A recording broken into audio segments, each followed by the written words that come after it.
আমাদের এইদিকে বেশিরভাগ মসজিদের ইমাম সাহেব ফরজ নামাজ খুব দ্রুত পড়ান, কিন্তু মুনাজাত দীর্ঘস্থায়ী করেন। আপনাকে মুনাজাত কে করতে বলেছেন? আপনি করেন না, চলে যাবে।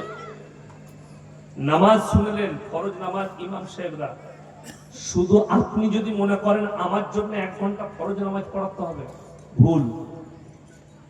মধ্যম পন্থা, ইমাম সাহেবকে নজরে রাখতে হবে তিনার মুক্তাদিদের মধ্যে কতজন বৃদ্ধ আছে, কতজন অসুস্থ আছে। এখন তো বেশিরভাগ মানুষেরই সুগার, ঠিক বললাম না? বৃদ্ধ মানুষ পিসাব বেশিক্ষণ ধরে রাখতে পারে না। এখন ইমাম সাহেব যদি ফজরের নামাজে সূরা রহমানটা 1 রাকাতে পড়ে দেয়, লুঙ্গি ভিজে যাবে তো? কে বললো আপনাকে? না,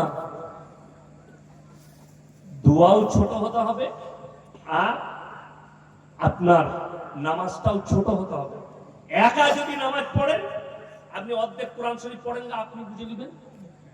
কথা বুঝতে পেরেছেন? আপনি একা নামাজ পড়ুন, আপনার যদি মনে হয় তাড়াতাড়ি পড়াচ্ছে, কিন্তু হ্যাঁ, আপনি দেখবেন রুকুতে সিজদাতে ধীর স্থিরতা আসছে কিনা, আপনি তাসবিহ ঠিক মতো পড়া হচ্ছে কিনা। ইমাম সাহেব কি এরকম করে? আল্লাহু আকবার আল্লাহু আকবার এরকম করে না তো? সূরা ছোট পড়ে, নামাজ একটু আস্তে পড়ে।